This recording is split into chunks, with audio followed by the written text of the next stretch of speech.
Olá, está no ar o Arquivo de Notícias. Aqui a gente mostra o que foi destaque no Parlamento Municipal. Confira as manchetes deste final de semana.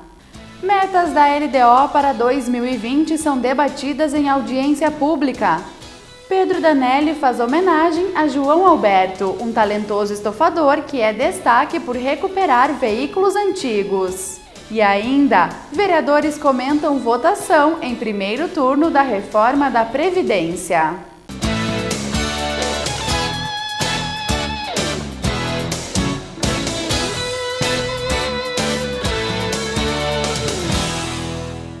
As metas fiscais e prioridades da administração para 2020 foram apresentadas em audiência pública pela Comissão de Finanças, Planejamento e Controle. Reveja algumas das sugestões feitas pela comunidade.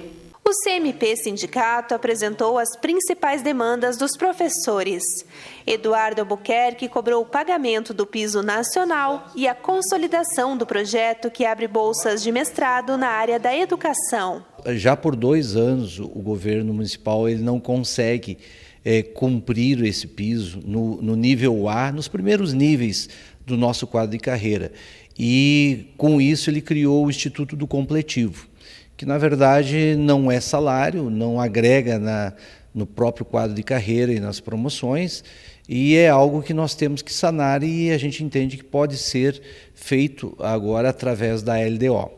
A outra questão é um projeto que já está sendo encaminhado em parceria do governo municipal e do CMP, que diz respeito a uma bolsa mestrado para os professores da rede municipal. Ele já está bem encaminhado, mas nós também nós percebemos que também na LDO seria interessante que se mantivesse esse número de vagas estabelecidos já no projeto em encaminhamento, para que nós possamos lá na frente ter a tranquilidade de que de fato ele vá acontecer e vá trazer esse benefício aos professores. Regina Costa, que também integra o grupo, reivindicou as promoções de professoras da educação infantil.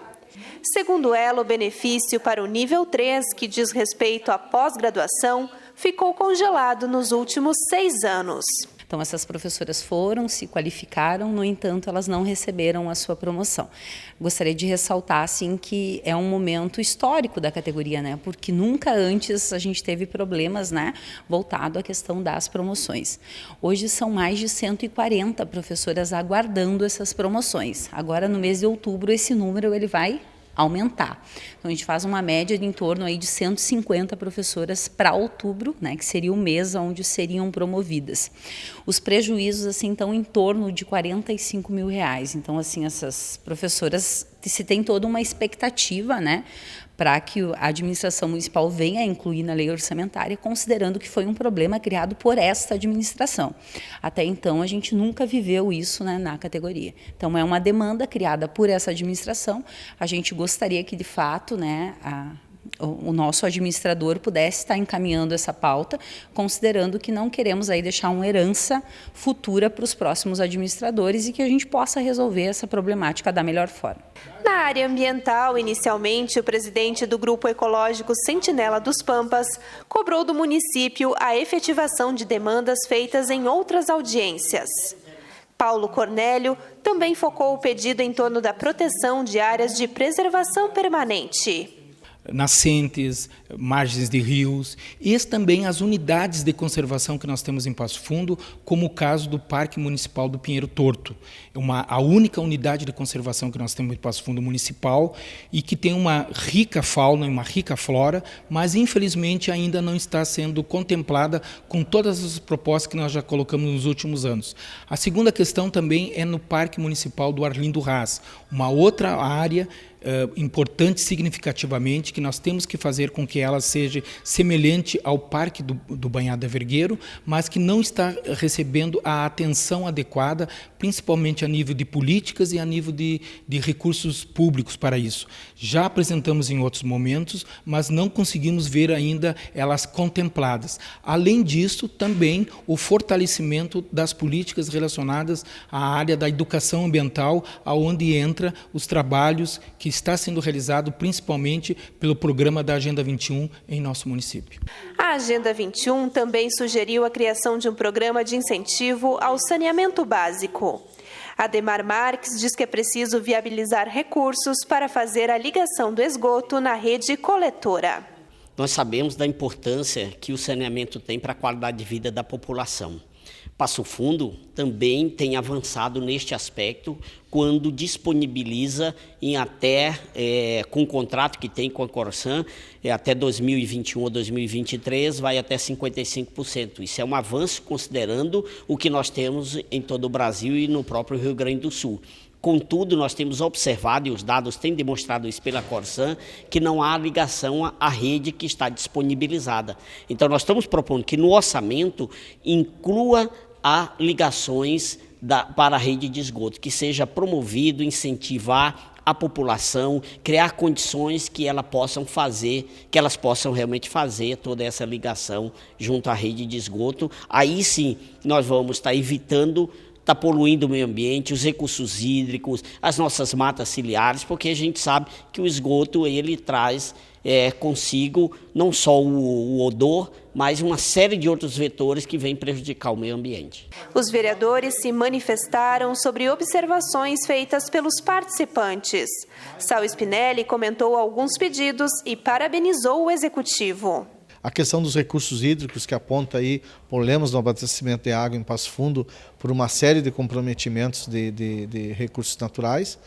E também falamos na questão da educação, na questão da promoção dos nossos professores do ensino infantil, que é uma demanda que há muito tempo existe na nossa cidade e que precisa ser resolvido. Agora, é importante destacar a consolidação pela gestão municipal, pelo prefeito Luciano Azevedo, da diminuição do comprometimento da folha de pagamento, né, que hoje está em 50,4 e que já chegou até 55 e que inviabiliza qualquer investimento na cidade de Passo Fundo. Isto é mérito do gestor e hoje nós estamos debatendo orçamento vislumbrando alguns investimentos, é porque isso chegou a ser diminuído com muitas ações firmes e rigorosas na gestão. A receita de Passo Fundo, estimada para 2020, é de R$ 710 milhões.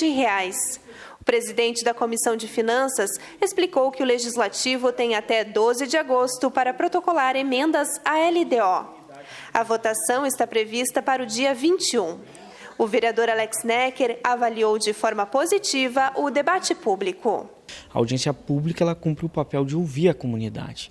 A comunidade trouxe um conjunto de demandas que nós vamos tentar, através da comissão, recepcionar elas ao máximo nesse momento. E talvez, se não for possível nesse momento, poder identificar em que momento elas podem ser recepcionadas na organização orçamentária do governo municipal. Esse foi o papel da noite de hoje, uma boa discussão, uma discussão com um número bastante interessante de pessoas, um número bastante representativo, associações de moradores, entidades da área do meio ambiente, entidades da área da educação, servidores públicos municipais. Então, acho que deu para, com o debate desta noite, nós potencializarmos a avaliação da comissão que será feita nos próximos dias.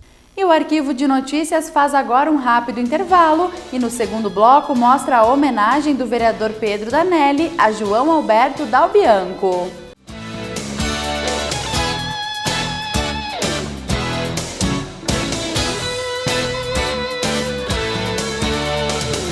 Convidas, uma ONG a serviço da conservação da fauna silvestre ameaçada. Através do Primaves, está socialmente integrada à comunidade de Bela Vista e exerce importante papel educacional e socioambiental em âmbito municipal e regional. A Convidas depende dos voluntários que ajudam com a prestação de serviços e das doações de produtos ou valores financeiros. Seja parceiro, associe o nome de sua empresa ao nome da Convidas.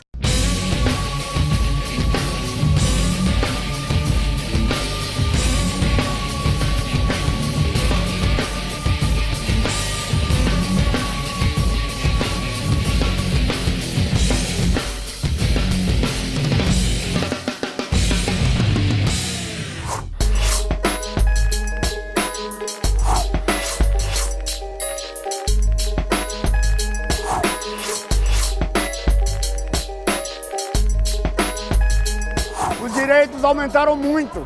As pessoas estão se esclarecendo mais. Senhores consumidores, vocês têm 90 dias para reclamar de qualquer eletrodoméstico que vocês comprar. 90 dias você tem para ir lá e reclamar. Você é consumidor e comprou um produto vencido, você pode ir até o local que você comprou e receber o dobro do valor do produto que você tinha comprado vencido. É proibido exigir consumação mínima em bares, restaurantes. Gente, vamos ler o Código de Defesa do Consumidor.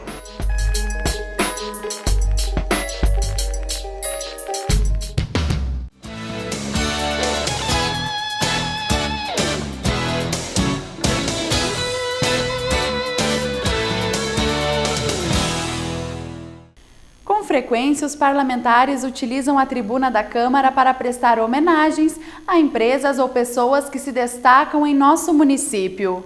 E nesta semana, Pedro Danelli contou a história de seu João Alberto Dalbianco, um estofador de carros antigos. Vamos rever. João Alberto Dalbianco representa muitos faz-fundenses que do trabalho tiram o sustento da família. As mãos calejadas e habilidosas entregam que a carreira do estofador iniciou muito cedo, lá na década de 60. Hoje, aos 71 anos, é proprietário da Mocar Estofamentos. Mas tudo começou como desmontador de bancos numa empresa de amigos. Tirar os bancos dos carros, né?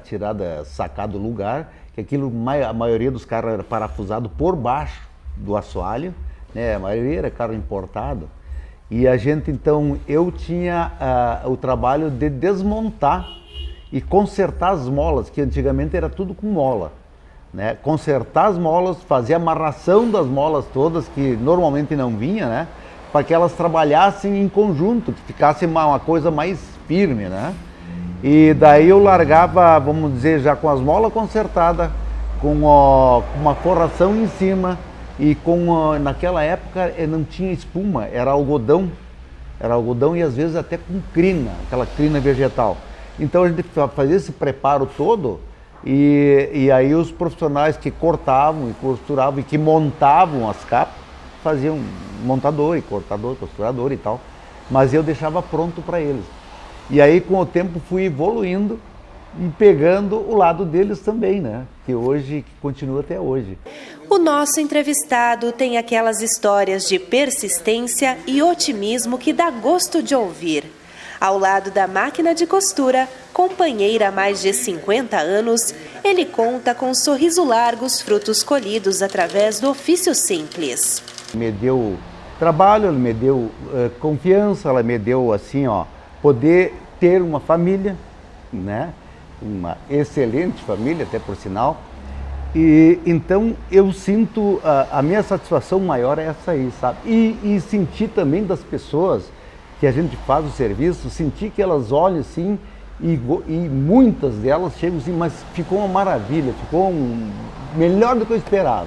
Então isso aí não tem, assim, é de uma emoção muito grande, porque não tem prazer maior, né, do que você fazer uma coisa e você ser assim, como é que dizer, as pessoas gostarem do que tu faz.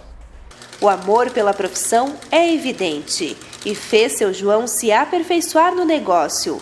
Ele se tornou um artista e desenvolveu o incrível talento de recuperar o interior de carros antigos. Este Fusca lindo de 1957 e o imponente Itamaraty de 69 são as mais recentes obras do estofador.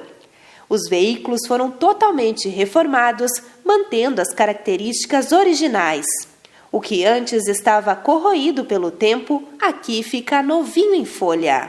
Ter capricho no que faz, né? E procurar botar o material melhor possível, material específico para aquela peça, né? Para que não venha dar problema amanhã depois. Então a gente sempre primou por ter uma linha, né, reta, assim, uma linha de como o trabalho tem que ficar, para ficar bom, entendeu? Então a gente procura fazer a coisa melhor possível. O Fusca e esses carros antigamente, a gente sabe como é que era feito, né? Como é que era feito na época. Então a gente usa o material de época, né? E os bancos também de época, e que esses carros tornam-se assim, eles estão, a maioria deles, na mão de colecionadores. Então, um colecionador que é carro original, né? Então, como a gente tem o conhecimento e tem uma certa habilidade para isso, a gente procura fazer a coisa certinha, né? Bem feitinha, e o pessoal fica admirado. Para trabalhar como estofador é preciso interesse, paciência e criatividade. Requisitos que Rafael demonstrou desde o primeiro dia. Mesmo sem ter uma vaga aberta, ele insistiu para que João lhe desse uma oportunidade. E aos poucos vai seguindo os passos do patrão que se tornou um professor. Cheguei e pedi para ele se ele me ensinava, né, nessa profissão, que eu sempre gostei de carro também e nunca tive a oportunidade. E cheguei e ele até nem queria no momento, mas eu insisti, e até que ele disse, tá, então vem, vamos ver o que vai dar. E estamos aí há 3 anos já junto com ele, e é uma pessoa, o João é uma pessoa humana. Quando tu precisa dele, ele está sempre para te ajudar, e no que tu pedir de informação sobre alguma coisa que eu não saiba na estofaria ali, ele está sempre pronto para ajudar. E é isso. E eu estou aqui para dar os parabéns para ele nessa homenagem que estão fazendo para ele. Ele merece mesmo. A iniciativa de contar essa história partiu do vereador Pedro Danelli. O parlamentar quer homenagear o amigo Joãozinho, exemplo de sucesso numa carreira que nos últimos anos perde espaço para a indústria. Uma profissão que poucos têm a habilidade que o João tem, como esse carro, como o Fusca aí que ele recuperou e faz. Então, uma pessoa que é bem vista na comunidade, contribuiu com o Passo Fundo todo esse tempo, gerou emprego, tem épocas que ele teve 10, 12 empregados na empresa, e hoje continua praticando a sua profissão com amor, com dedicação, com carinho. Então, na verdade, eu sempre tenho pautado nas minhas homenagens, de homenagear pessoas simples, pessoas corretas, pessoas que são bem vistas na comunidade, na sociedade, numa forma de agradecimento e de gratidão por essas pessoas que fizeram por Passo Fundo e pela profissão que eles exercem até hoje. Isso aí não tem dinheiro que pague. Então, eu me sinto assim, extremamente realizado, entende? E muito assim, feliz da vida, sabe? A gente não tem palavras para te dizer o que sente. É uma alegria muito grande isso aí, não tem, sabe? Não tem, lindo. Agora o Arquivo de Notícias faz mais um intervalo e em seguida vamos rever a opinião de alguns parlamentares sobre a reforma da Previdência.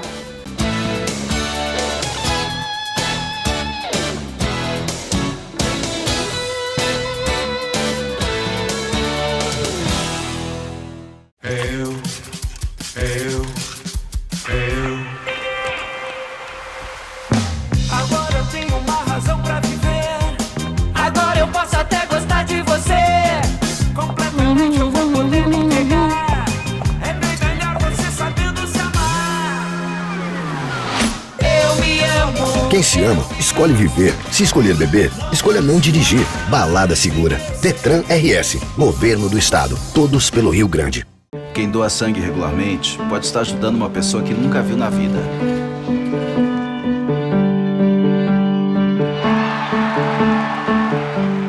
Ou alguém que acabou de começar a viver. Pode estar ajudando quem já passou por muita história. Ou alguém que ainda tem muitas histórias para contar. Pode estar ajudando quem está torcendo para realizar um sonho.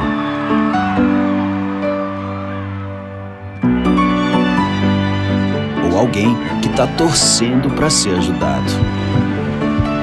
Quem doa sangue regularmente pode até não saber quem está ajudando, mas sabe que está ajudando muita gente. Ministério da Saúde, Governo Federal.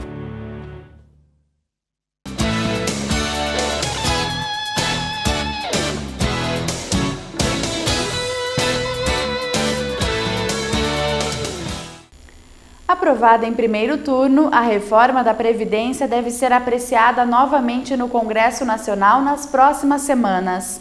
Enquanto isso, as mudanças dividem opiniões no Parlamento Municipal. Com modificações na idade mínima e regras de transição, o texto foi votado separadamente de trechos mais polêmicos. O vereador Alex Necker é contra a aprovação, já que, segundo ele, os trabalhadores serão prejudicados. Eu acho que a reforma da Previdência ela representa algo extremamente danoso para o trabalhador brasileiro. 80% das pessoas, dos segurados da Previdência Social, vão ser afetados e esses 80% são aqueles que menos recebem. E que vão ter o seu tempo de aposentadoria ampliado e o seu ganho final após a aposentadoria reduzido. É uma reforma que se divulgou e se publicizou por parte do governo federal através de um gasto milionário em propaganda, que seria uma reforma para retirar privilégios. Mas, na verdade, o que nós estamos vendo é que ela mantém privilégios e ataca a população que mais precisa da Previdência. Então, eu espero que agora, agora em agosto, quando vai à votação o segundo turno da Câmara, possam ser feitos mais destaques para reduzir os danos que essa reforma vai fazer na população brasileira. Nós vamos continuar debatendo ela com a população, vamos continuar conversando com os parlamentares para que a gente possa fazer as mudanças que nós esperamos, porque da forma como ela foi aprovada, mesmo com os destaques já aprovados, e a grande maioria deles objeto de encaminhamento por parte dos partidos de oposição, mesmo assim, ela ainda ataca frontalmente os direitos dos trabalhadores. E isso é algo que vai impactar nessa geração que está entrando no mercado de trabalho, mas principalmente na geração que já está no mercado de trabalho e que esperava ter uma vida mais digna quando encerrasse o seu período de trabalho. O vereador Saul Spinelli comenta que as reformas são necessárias, porém critica alguns pontos. Primeiro eu quero dizer que eu sou a favor da reforma da Previdência. A reforma da Previdência, a reforma política, reforma tributária, elas são necessárias. Então, dizer que não há necessidade de fazer reforma não é verdade, pelo menos na minha opinião. Segundo, essa reforma enviada pelo Executivo, pelo presidente Jair Bolsonaro, tem pontos positivos, tem pontos que devem ser elogiados e apoiados. Mas eu me preocupo muito com alguns pontos que foram aprovados, tu entendeu? Porque lá não está o fim dos privilégios dos políticos. Lá não está as aposentadorias especiais, principalmente dentro do Executivo, do Legislativo e inclusive do Judiciário, de algumas situações, né? Não terminaram com isso, entende? Nós mexemos na questão no direito dos professores, nós mexemos no direito das pessoas que recebem no máximo até 5.800. A reforma da Previdência, como foi feita, o teto máximo é 5.800. Ninguém recebe mais que 5.800. Mexeram nisso. Agora eu te faço uma pergunta. Nem mesmo os funcionários da Previdência se aposentam pela Previdência. Então, quer dizer, houve, infelizmente, a manutenção de alguns privilégios em algumas categorias. Eu cito os políticos, sim, os deputados. Deputado se aposentar com 8 anos, com um salário de 40 mil, de 30 mil, mas não são só. Nós temos em outras categorias, no Executivo, Legislativo, Judiciário, salários de 40, 50, 60 mil. Então, isto deveria ter sido mudado. Não foi. Volto a repetir, foram mudados, foram alterados, por exemplo, essa questão de pensão por morte de pessoas que recebem 1.200, 1.300, 1.400, 1.500, né? Auxílio doença, essas questões. Tem uma economia, tá, beleza, mas o que vai economizar isso? Será que vai economizar ou vai faltar aqui na ponta para as pessoas viabilizarem o seu sustento? Agora, a reforma tem pontos positivos. E alguns dos pontos positivos são a questão de contribuições, a questão de alguns limites que foram impostos para a aposentadoria, que é evidente, tem que se ter isso, né? Saul também criticou a forma como os deputados analisaram e votaram o texto. Um Congresso que somente fala em votar e aprovar uma reforma, seja ela da Previdência, tributária ou política, mediante a liberação de emendas, é um Congresso que, com todo respeito, eu não posso respeitar. Eu vou ter que respeitar porque foi eleito pelo povo. O povo elegeu os deputados que estão lá. Mas eu também olho uma questão que me preocupa, que é a questão, por exemplo, da manutenção dos direitos daqueles que aprovaram a reforma. Eu aprovo a retirada de direitos de um cidadão lá da ponta do interior do Rio Grande do Sul que recebe R$1.000, mas eu não reformo a minha aposentadoria, que me aposento com 2 mandatos com 8 anos. Jair Bolsonaro está aposentado com menos de 40, Fernando Henrique está aposentado com menos de 40, Luiz Inácio Lula da Silva está aposentado com menos de 40, o Michel Temer está aposentado com menos de 40. Quer dizer, todos que falam que a aposentadoria deve ser aos 65 anos, e até nos países capitalistas e desenvolvidos, houve essa alteração sistemática de ano em ano, né? Estão aposentados com menos de 40 anos. E para mim concluir, eu queria dizer o seguinte: os países do Japão, da Alemanha, dos Estados Unidos fizeram reforma assim, mas eles levaram em conta muitos casos específicos, por exemplo, de profissão. Um pedreiro será contratado aos 65 anos? Uma pessoa que trabalha em frigorífico, que tem sérios problemas de coluna ou problema nas articulações, serão contratados? Se não serem contratados, eles serão encostados, terão auxílio-doença no INSS? Eu falo também da questão das enfermeiras, técnicos de enfermagem. Alguém já viu uma técnica de enfermagem aposentada? Eu gostaria que procurasse para ver a quantidade de horas que trabalham no hospital sob tensão, né? Aí quando conseguem uma aposentadoria, estão com sérios problemas de saúde, Então, eu acho que isto é que deve ser levado em conta. Agora, evidentemente, faz parte do processo democrático essa discussão, tem pontos positivos, é importante se dizer que sim, mas infelizmente quem vota, quem analisa, são pessoas que infelizmente são eleitas pelo povo, mas nem sempre defendem os nossos interesses. Após ser aprovada em segundo turno na Câmara, a reforma segue para a Comissão de Constituição e Justiça do Senado. Por enquanto, a expectativa é de que os senadores tentem reinserir na proposta estados e municípios, que ficaram de fora do texto aprovado pelos deputados. Esse é um ponto observado pelo presidente da Câmara de Vereadores, que também é servidor do INSS. Ele ainda defende que a reforma deve trazer um crescimento para o país.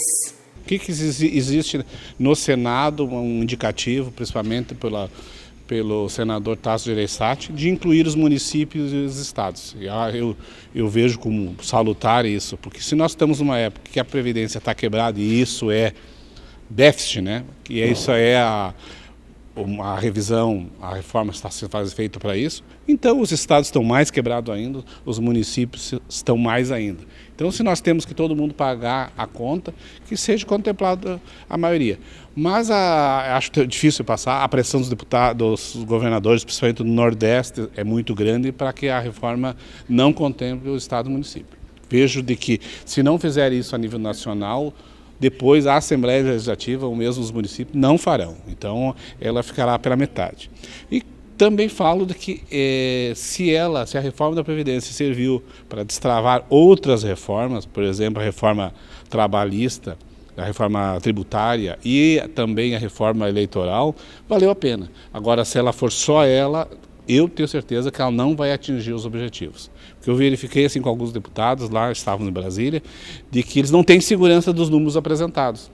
E quando eles tentaram tirar essa informação dos assessores, principalmente do ministro Paulo Guedes, não tiveram essa certeza. Então foi jogado um número, mas esperamos de que ela destrave o Brasil, que se gere emprego, que se gere renda e aí diminua a força negativa que ela vai ter.